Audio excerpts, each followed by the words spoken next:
Naalala nyo pa ba si Elton Brand mga idol? Ang isa sa pinakamahusay na power forward noong 2000 era. Maraming nag-akala na magiging ganap itong superstar noon dahil sa kanyang pinakitang husay pagsalta niya sa liga. Isang two-way player na talaga nagpapahirap sa mga kupunan na kanyang nakakalaban. Kaya niyang pumunto sa ilalim, tumira sa labas at kaya niyang protektahan ng ilalim ng court. Kaya sa video natin ngayon mga idol ay ating pag-uusapan ng kwentong basketball ng Rookie of the Year at two-time NBA All-Star na si Elton Brand. Kaya tara mga idol, diretso na tayo.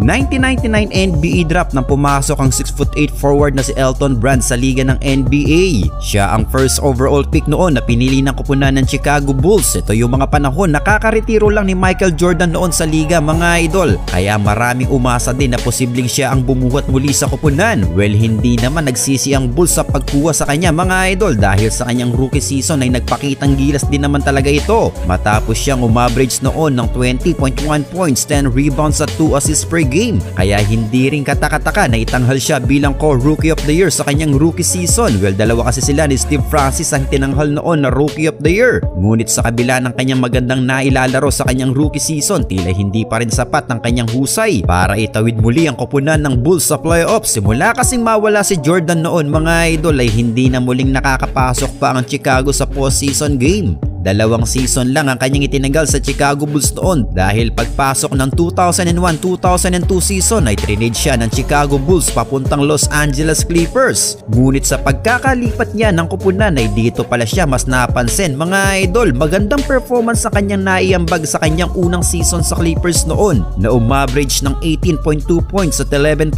rebounds per game. Kaya naman dito ay nakasama na nga siya noon sa NBA All-Star selection. Ito ang kanyang unang All-Star appearance mga idol, pero gaya ng naging karanasan niya sa Chicago Bulls ay hirap din ang koponan ng Clippers noon na makatawid sa playoffs. Hindi niya kaya mag-isang buhati ng koponan dahil hindi rin naman talaga kalakasan ng roster ng Clippers noon.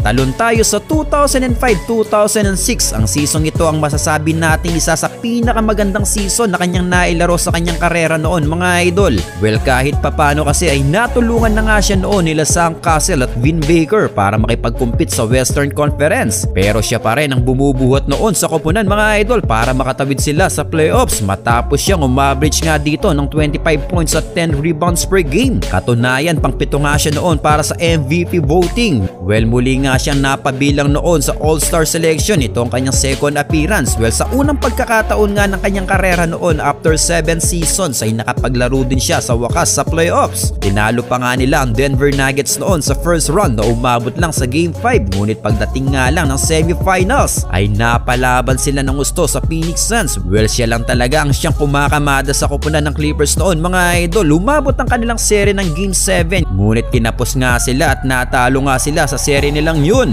Well, after nga ng kanilang pagkatalong yun ay hindi na muling nakabalik ang Clippers sa playoffs at after 7 seasons niya sa Clippers ay nilisan na nga niya ang koponan at pumirma sa koponan ng Philadelphia 76ers. Ito ay sa 2008-2009 season na kung saan 30 anyos na siya rito. Ngunit sa paglipat niya ito ang siyang pagbaba na rin ng kanyang performance mga idol. Bumagsak sa 13.8 points at 8.8 rebounds ang kanyang stats. Well, dahil nakasama na rin kasi siya noon sa mga scorer na sila Andre Iguodala at Allen Iverson sa koponan. Pero nagkaroon man siya ng makakasamang mga star player, tila wala pa ding swerte itong si Elton Brand mga idol. Ni hindi man sila umaabot nga noon sa Eastern Conference Finals. Kaya after 4 seasons sa Sixers ay nirelease nga itong si Elton Brand at nakakapirma naman sa Dallas Mavericks noong 2012-2013 season. Pero ginagawa na nga lang siyang pang-backup noon mga idol. Isang season lang din ang kanyang tinagal sa Dallas pero sinuwerte pa din ito at kinuha pa nga ang serbisyo niya ng Atlanta Hawks. Tumagal pa siya ng 2